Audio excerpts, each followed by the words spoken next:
Thank you all so much for joining our call today. This is our first virtual event, the State of Women United, where we're going to get an update from Sue Carpenter, our Chief Program Officer.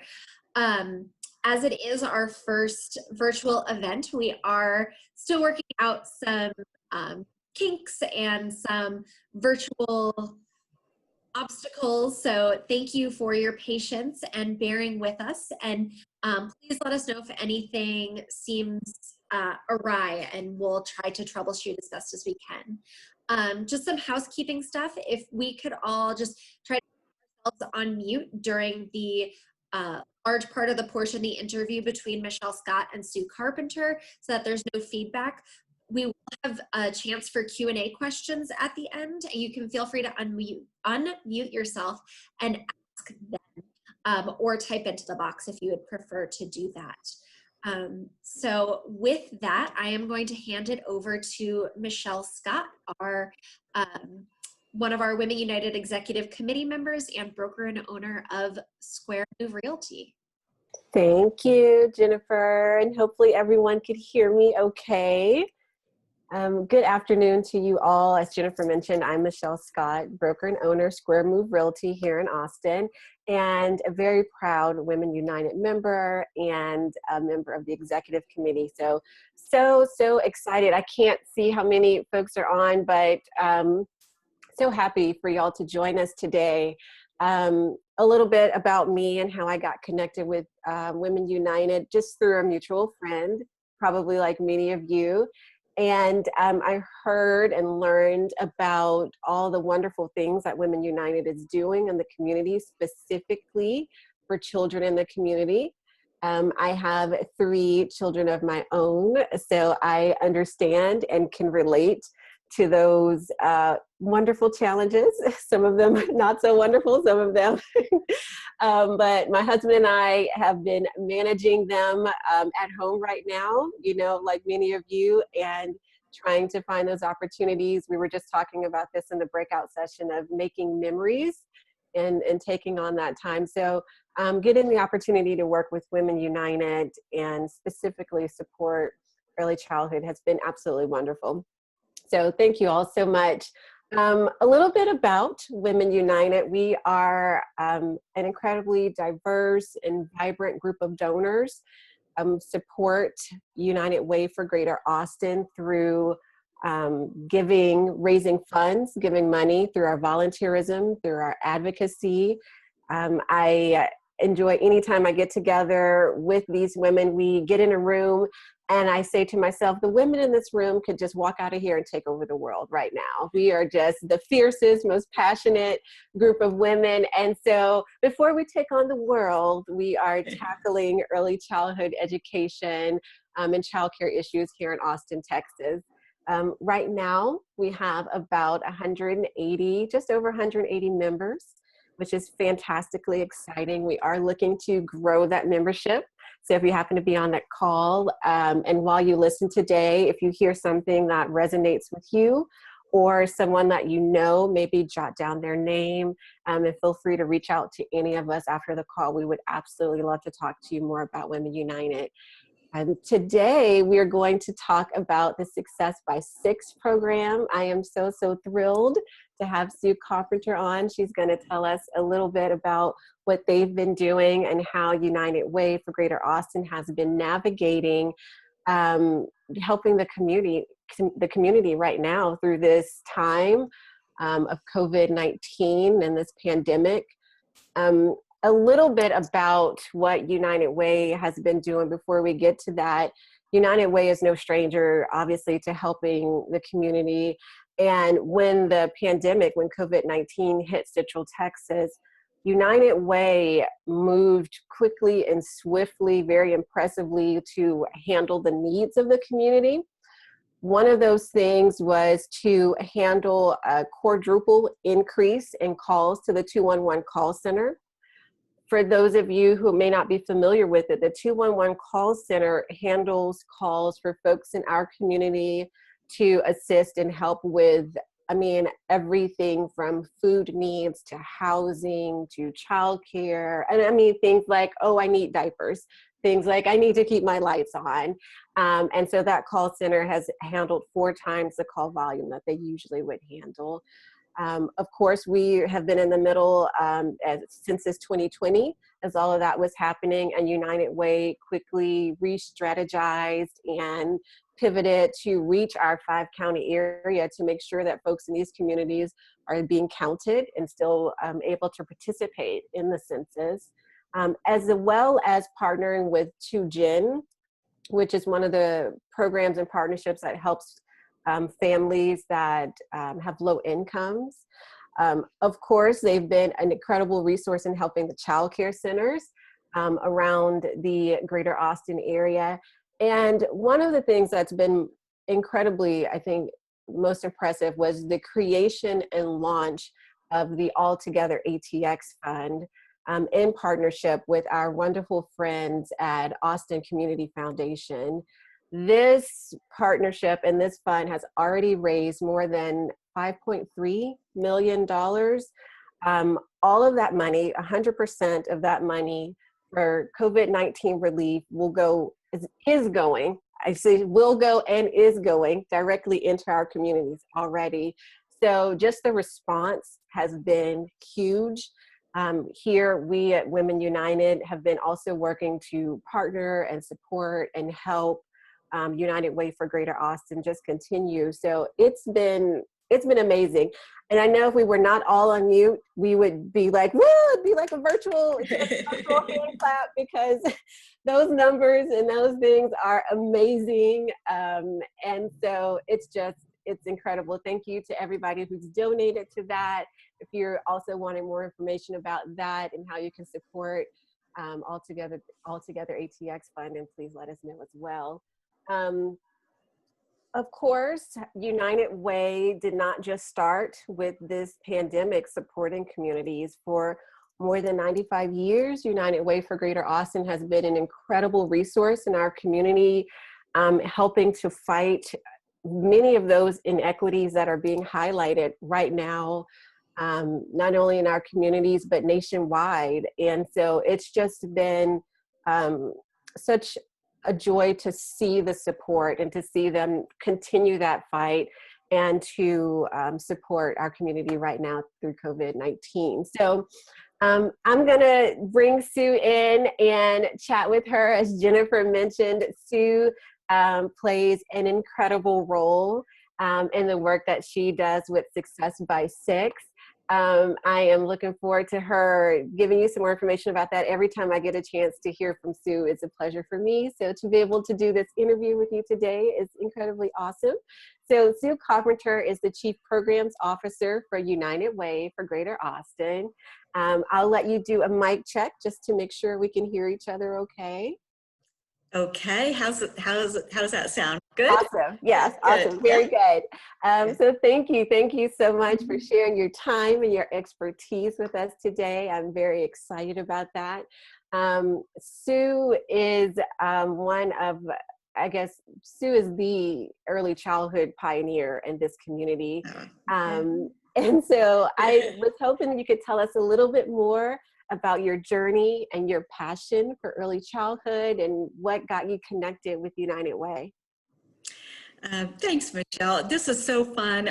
It's with this Brady Bunch look. It's great to see some friendly faces that I've known for years and years. I saw Peggy Hart, who has been part of this group for a long time, and I haven't seen her for a long time. So it feels wonderful to see some old friends and to meet some new ones. So thank you for this opportunity today, and thank you for everything you do to support the work that we do.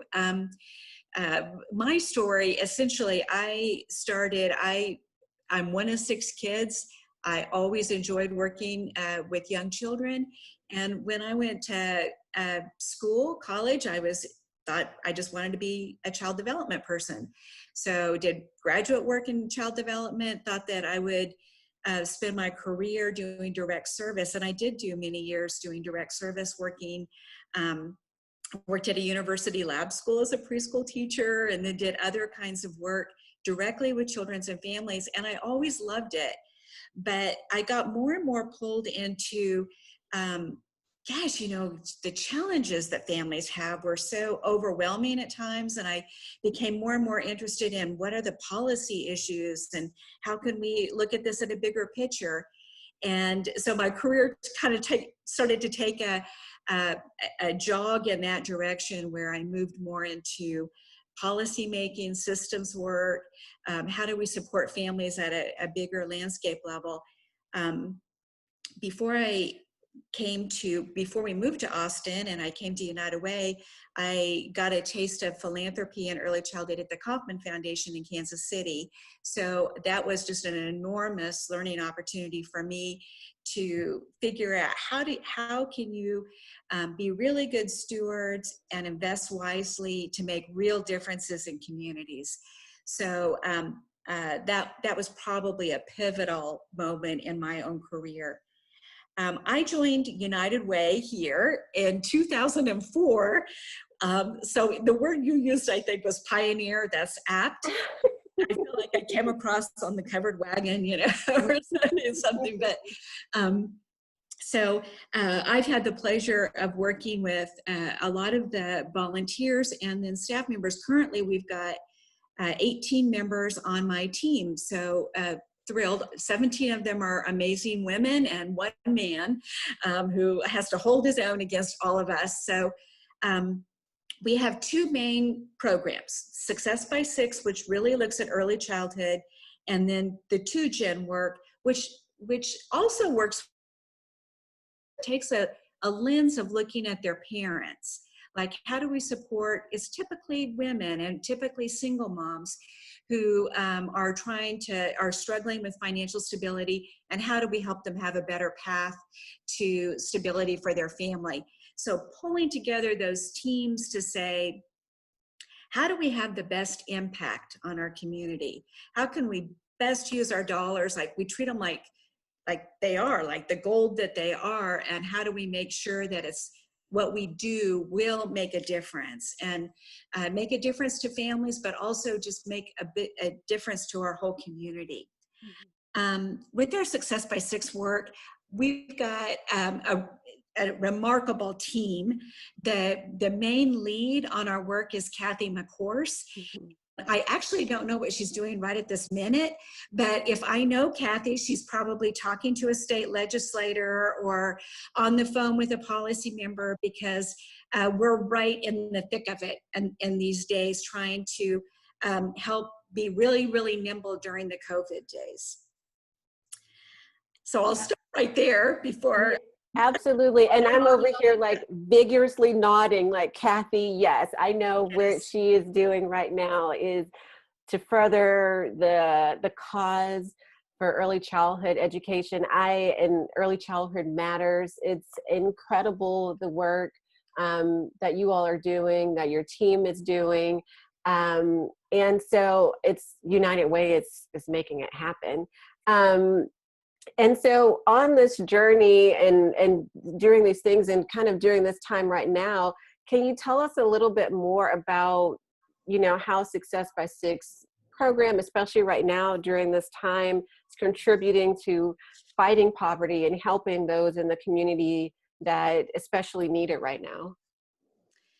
Yeah, I mean, when I think about this COVID crisis, and obviously it's probably on my mind 24/7 these days, I think that what it's done is it really has made us look at the disparities in our community. They were already there, but now there's been a spotlight on, and we've recognized just the crisis that we're in right now and how it is disproportionately affecting sectors in our community. Mm-hmm.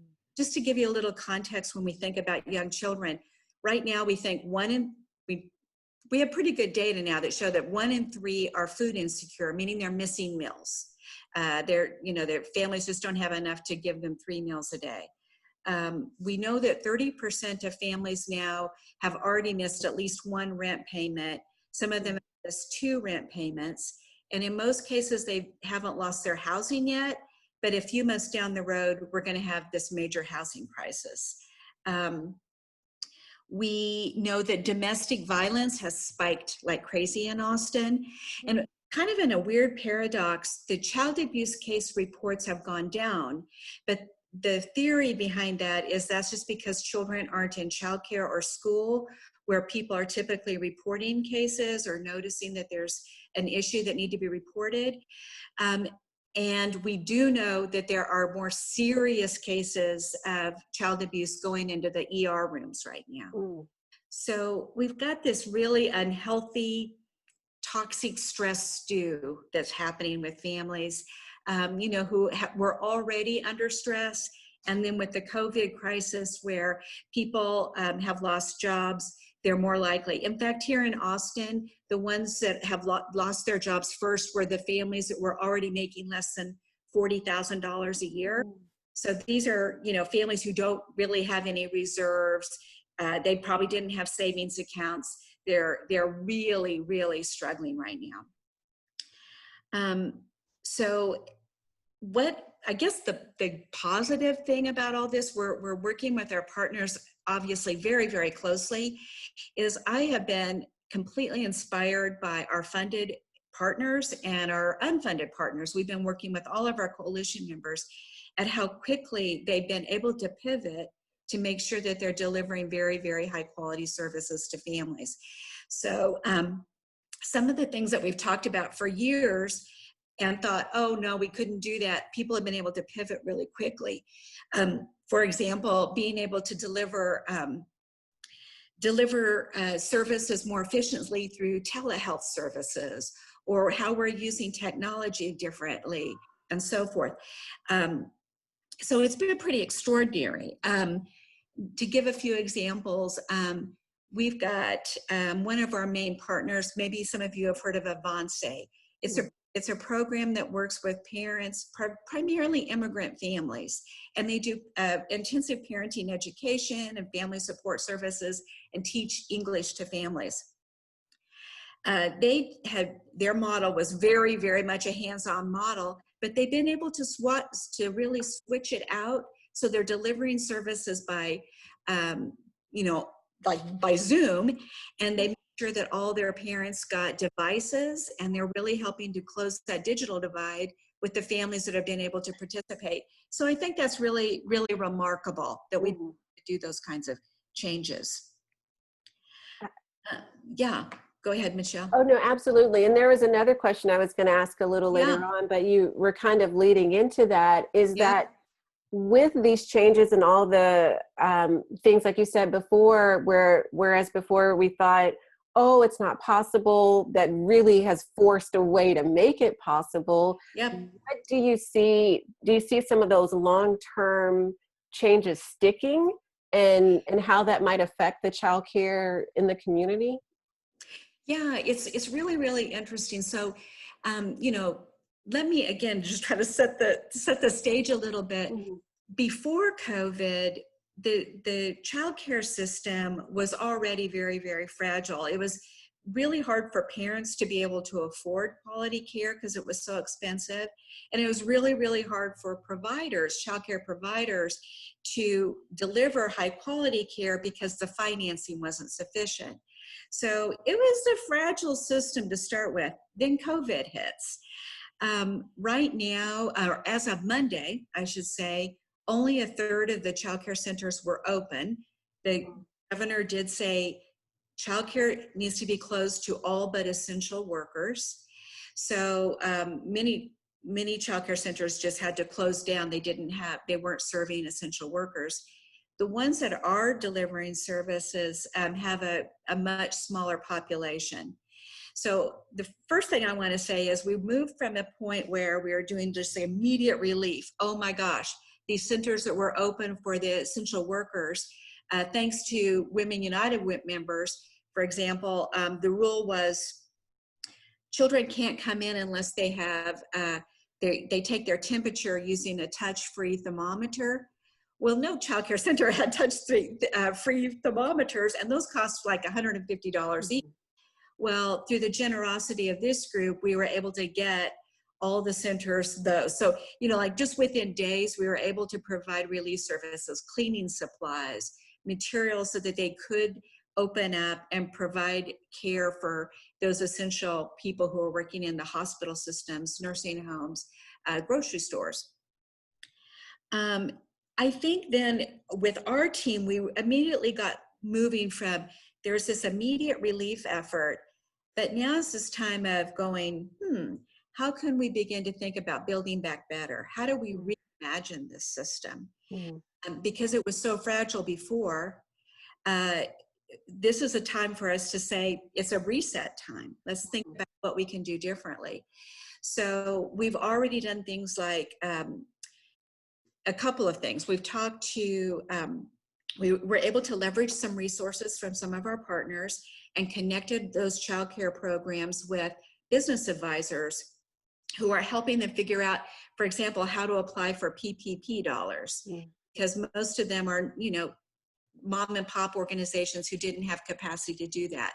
So we're able to get many of our centers who were able to apply and get PPP dollars who wouldn't have been able to do it without that kind of business support. So that's one quick way we did it.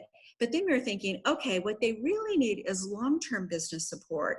So now we're working with, and we're trying to leverage some city dollars to provide a platform to give longer-term business operations support and some shared services so that we can reduce the burden on those programs. So I know that sounds like a lot of jargon, but right now when a center has virtually no margin, if we can save several $1,000s for that program by releasing the burden of some of the back office supports, we're going to be able to come back stronger, and the programs that survive will be able to be in a better position. Now, in terms of survivability, I think it's really interesting. We've also been surveying and talking to families, and many of them, and I see all these women, I'm sure you're thinking about this too if you have children. Many are reluctant to return their children to childcare settings. They're worried about their own health and safety. Is this the right time to have children in group care? So we predict that there will be a contraction in the sector. That might not be a bad thing.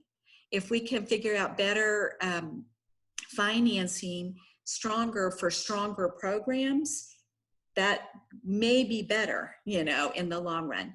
We do think we're hearing from parents are more likely to look at things like in-home care if they can afford it, or they're looking at family child care providers. So they're thinking about how can I put my child in a place where they're not exposed to as many individuals.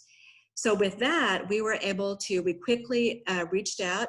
We've received some funding for, we got some of the family, this is also from the city. It's not technically through the RISE funding, but it's funding from the city for family child care. And then we reached out to a national foundation, got that funding matched. So now we're developing some family child care networks and providing technical assistance to them so that as we rebuild this sector, family child care has been pretty much ignored to date, but we think we're going to have to make that a stronger sector and a service delivery model that will work for our community, probably for at least the next couple of years until everything kind of gets back to the new normal, or there's a vaccine and people feel more comfortable with group settings.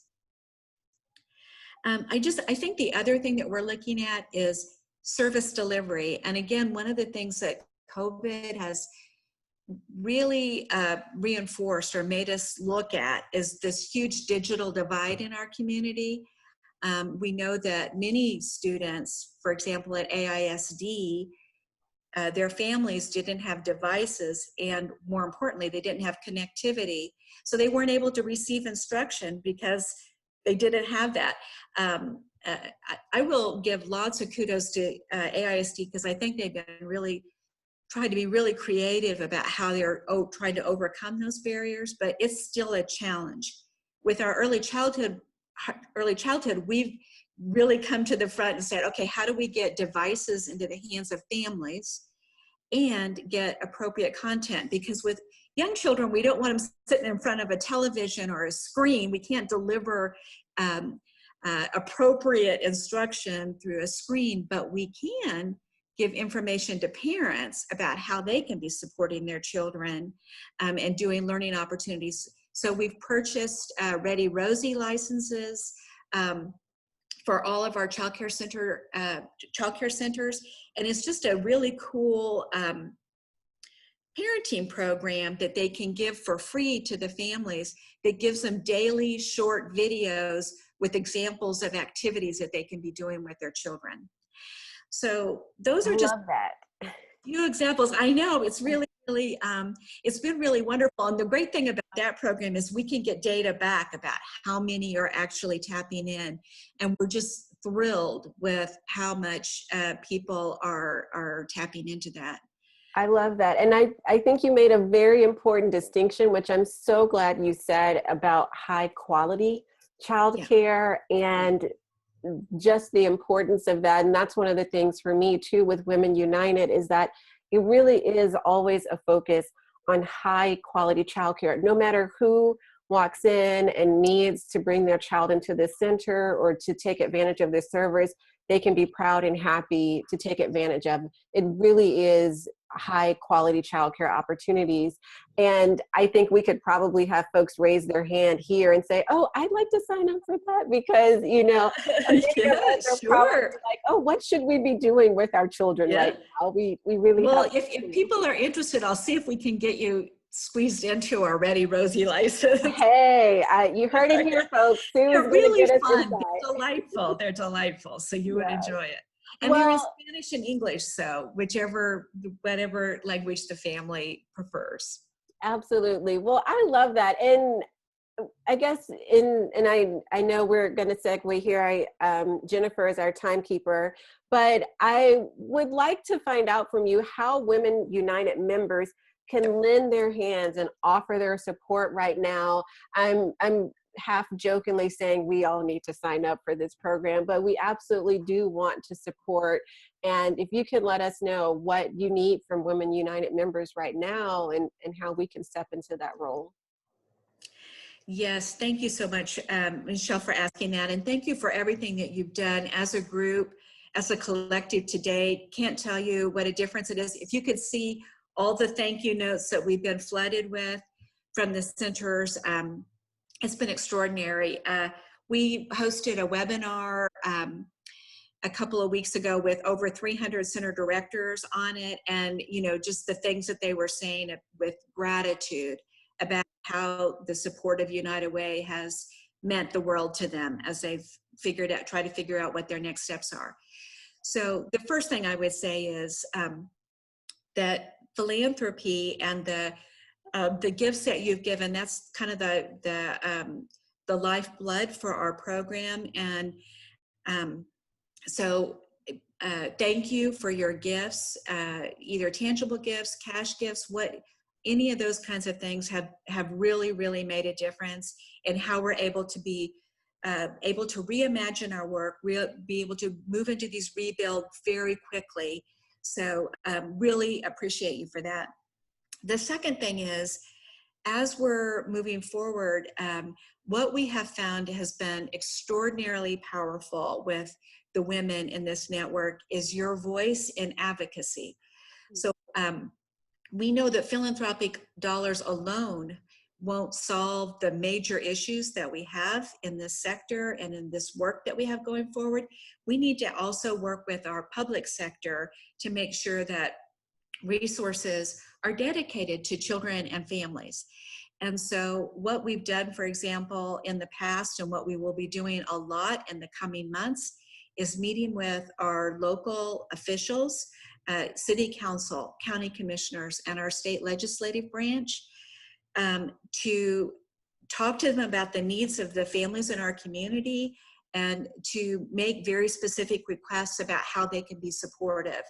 So anybody who's interested in that, this is something that I can't tell you, it means gold. If I go in and talk to a city council member, they always listen. They're wonderful.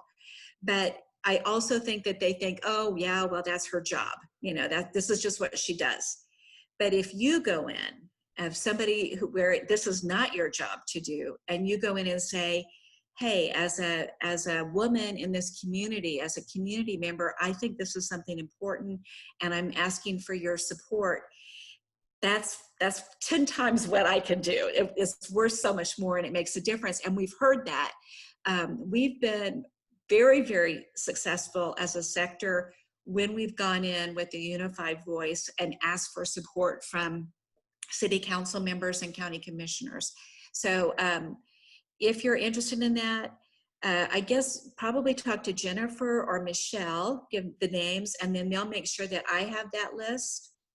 And then as those opportunities come up, the way that we do that with all of you to make sure that you feel comfortable with it is either I'll talk to you on the phone about it, or we'll send an email sharing the information.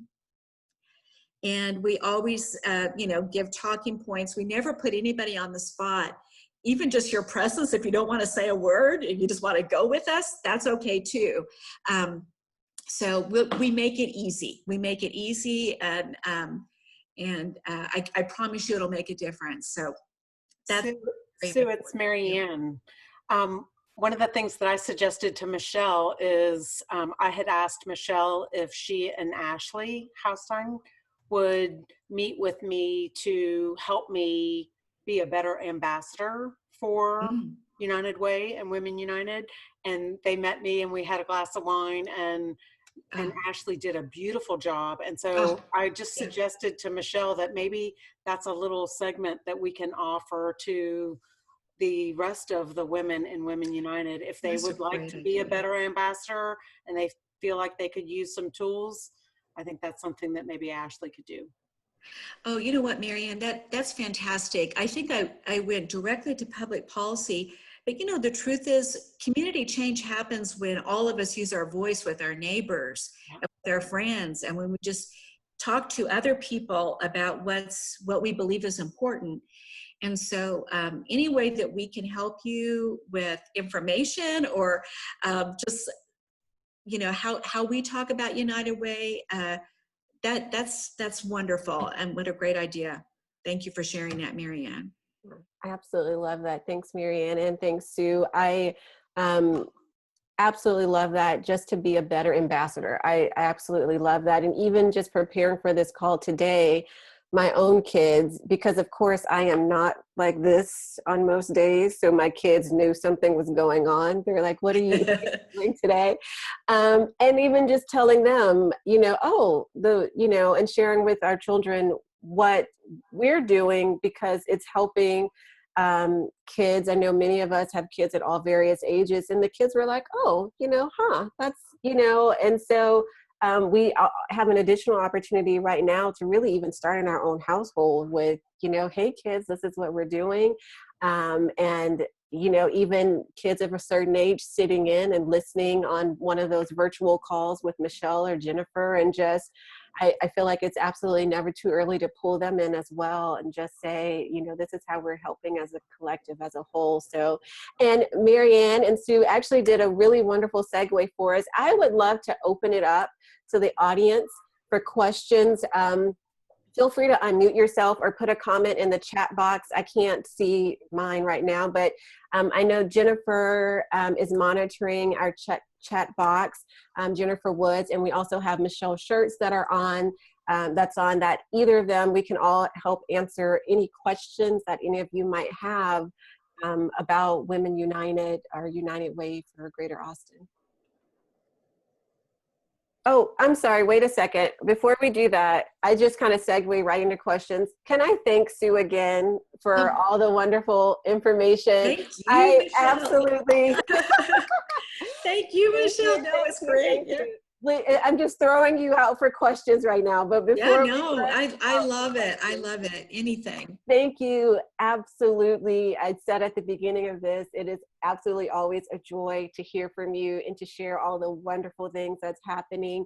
One of the things I personally love about Women United is being in partnership with people like you who are driving policy and driving change. And if we can do to give money, raise money, be an advocate, be a volunteer, I am absolutely here for it. So thank you so much. Absolutely. So Oh. Michelle, I have a couple of questions for Sue. I think we've got 10 minutes left. Can I start with the Q&A? Mhm.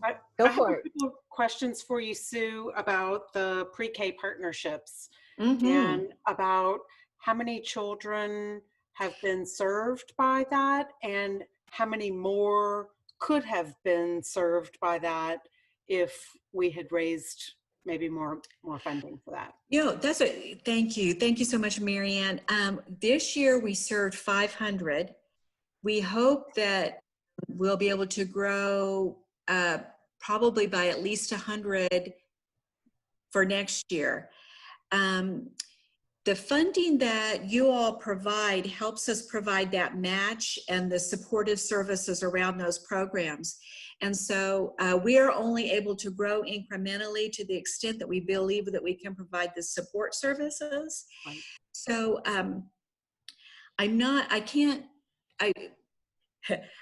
what I can tell you is right now we've got capacity to probably serve 100 more without adding staff.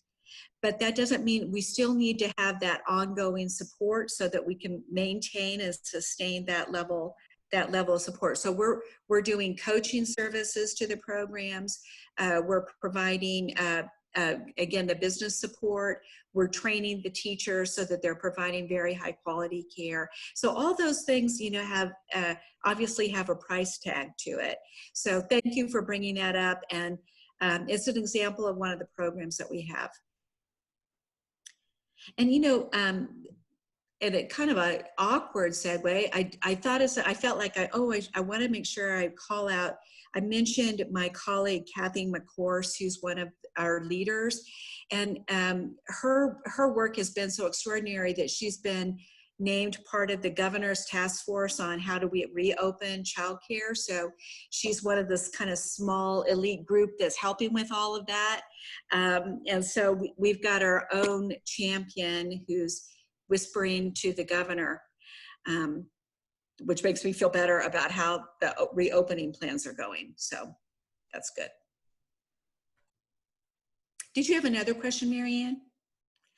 That was, let's see, that was pretty much it. Is how many more could be served if you were able to expand? And I think you said 100. Yeah, 100. Mm-hmm. And 500 is more than what you originally planned, right? Yeah, we started off thinking, oh, we'll feel like we're a success if we get 175. And so when it went up to 500, we were like, holy moly, this is amazing, So yes, it's been extraordinary. And it's interesting, we've been able to, even when COVID shut down all the centers, and then children are suddenly at home, we worked with the TEA, we were still able to pull down those dollars. So the teachers are calling up the parents at least weekly. They're getting all these virtual resources out to the families. We provided books and all kinds of things, take-home kits for all of the families, so they'll be able to continue learning even if they're not at the site, and able to continue to receive those funds. So it's just been an amazing project.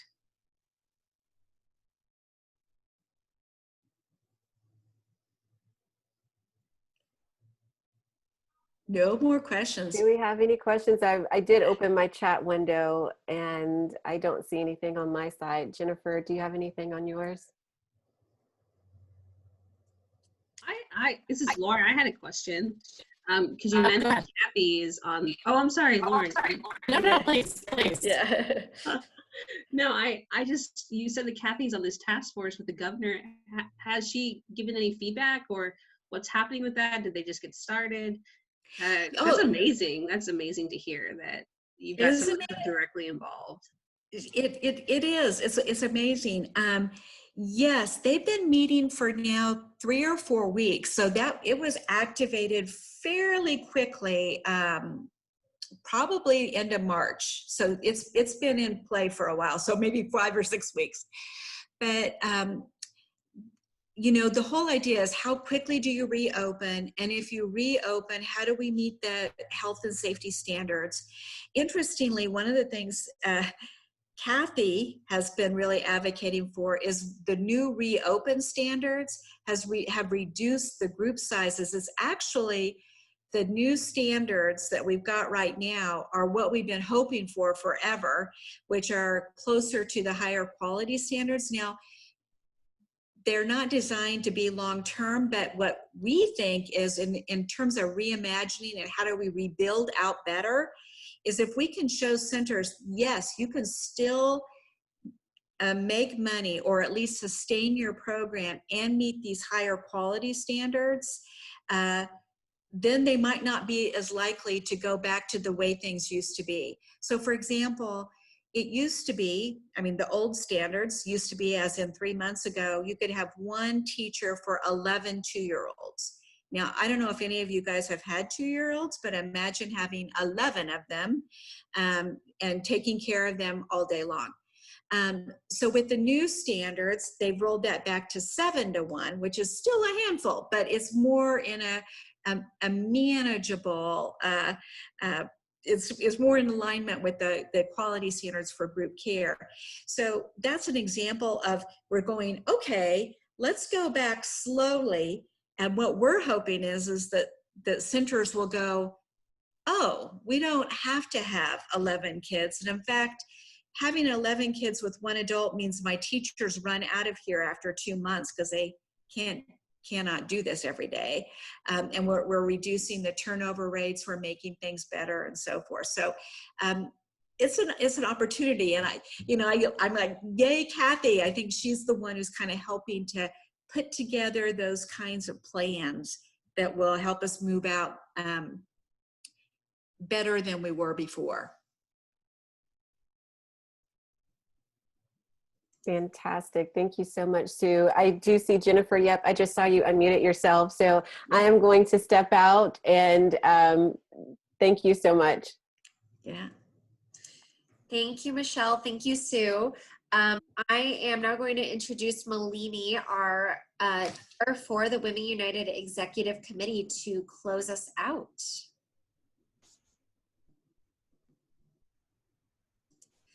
Malini, we can't hear you. I see your face moving. Oh, I think I may have heard you. No, I can't hear you, unfortunately. Oh, no. Huh. Oh, well. Malini's sound to maybe work. I think, Lauren, you may have had a question. Oh, yeah, sure. I'll ask that quickly now. Yeah. So you mentioned you were just on that call with all the different centers. So I was just wondering, from a very recent resources perspective, I know a couple of weeks ago there were some Amazon links and other things circulated for, we can donate this, or, this is really a need now. So I'm curious, with the newest order on Monday and some pretty detailed, language from the governor's office about what they need to do to reopen at a certain capacity. Is there a very specific need right now for something that maybe we weren't aware of before? Yeah, thank you for asking that, Lauren. What we heard is that centers need face masks. That's one of the rules, or that all the teachers have face masks. And that's a simple thing that people could provide and we could get out to the centers. It's just one of those costs that add up if you're talking about bringing on 10 or so centers and that you're going to have a reduced income level. So that is one example that they were saying. It was kind of a surprise to me. I thought that would be something that they would already have, but that just kept coming up. So that would be a very tangible thing that is related to this recovery period. Thank you so much, Sue. Malini, can we get, Betsy, I see you raising your hand. Yeah, Sue, I was wondering if y'all were doing anything, Michelle mentioned this briefly at the opening, but in regard to getting people to fill out the census, getting your families? Yes, thank you. Yes, we are. In fact, I've got an amazing team member. We received, we kind of have a collaborative partnership with other philanthropists who really have come together to say we've got to get the census count complete. You know, we've got to count everybody in our region. And so we've got a team member who is helping to lead that charge. We've given sub-grants across the 5 counties. Here's one of the challenges. The deadline has changed. So a lot of the activity, and then COVID hit. Right. But what the woman who's in charge of it, she's amazing. Her name's Mariana Salazar. She's genius. She has developed a whole raft of online resources so that we're still having a campaign, a census campaign, and getting it out. We're doing all kinds of social media kind of work in all different languages.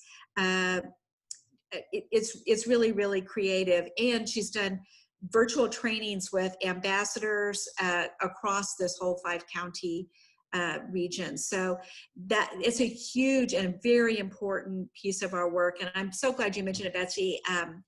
And that's something when you're talking to your neighbors, remind everybody, please fill out that census. We need that count. We need to get that count up. Thank you. If anyone does have any additional questions, you can feel free to email me at jennifer.woods@uwatx.org. And I am going to try to turn it over to Malini now. Okay, is this working? Yes. Great, thank you. Apologies for, you think by now, what, 6 to 8 weeks into this, I'd have Zoom down. Apparently I do not. So apologies for the technical difficulties there. I truly want to start just by thanking Sue. Thank you so much, and Michelle as well, for your thought-provoking conversation. I think this just gives you such a good, nobody illustrates it better than Kathy and Sue, but just the caliber of work that we're doing and how impactful it is. So thank you so much. And to all of those of you who have joined today. So thank you for learning more about Women United's partnership with Success by 6. I'll just quickly, for those of you who don't know me, and I'm excited to see some faces of new faces, of folks that don't know me. I'm Malini Rajput, and I'm a Women United member. I am co-chair or chairing Women United for this past year, and I'm actually incoming chair of the board of United Way. So funny story, I actually joined, I got to know United Way and became involved in United Way through Women United. So I just cannot speak highly enough about this group, about the work that we're doing, the true passion of the women you will meet who care about exactly what you care about, and that is our future generation, and making sure our children's needs are taken care of. And I know I'm personally very passionate about it because I have a 2- and 4-year-old. And so I'm very, very passionate about ensuring all children sort of get the same quality of care that my children get. And I know that if you feel the same way, then you're in the right place and with the right group. So I hope today gave you a sense of just how impactful your gift to United Way as a Women United member is. And as we know, the need's going to be, unfortunately, but it will be even greater on the other side of this pandemic. And so now more than ever, we do need your help to support this crucial work. If you're already a member of Women United, thank you so much for your continued investment in early childhood education in our community. I cannot personally thank you enough, so thank you. For those of you who joined today to learn more about Women United, thank you. That's step 1. And you can certainly help us support early childhood education in Greater Austin and invest in the future of our community by becoming a Women United member today. If you're interested in joining this wonderful group, of some of whom are here today and some who are not, we would love to have you. You can visit our website, unitedwayaustin.org, /Women United. You can also reach out to anyone on this call. I know Michelle, Jennifer, Sue, Kathy, myself. Please don't hesitate to reach out to any of us, and we'd love to sort of exactly what, and I forget, apologies who was talking about it earlier, but we all feel so passionate about this that we would love to just get on the phone and tell you more about it if you are interested. Members donate $100 or more monthly, or $1,200 annually. Sorry, I just saw a message come up from Sue. And again, I just want to reiterate that that's actually how I became involved with United Way as a whole, how I got to see the incredible work we do, not just with early childhood, but as an organisation as a whole. This is where my passion started, and I know it will have the same impact on you. So we'd love to see you. We've got some upcoming Women United events. June 18, hear from a panel of experts about Austin Census FS. And July 16, get a deep dive into Family Connects Texas, another Success by Six initiative. Jennifer and Michelle will send links to this in the chat box. I think I've taken enough of your time other than to say thank you. Please, as Sue said, I cannot reiterate, a lot of the good work we do comes from us, advocates, hearing about what Sue, Kathy, and the rest of the United Way team is doing, and telling your neighbour, telling your fellow mum at school. A lot of the times they're just not aware. So that's how we've been spreading the good word. Thank you so much for continuing to let us do so, and hope to see you soon. Thanks, Jennifer.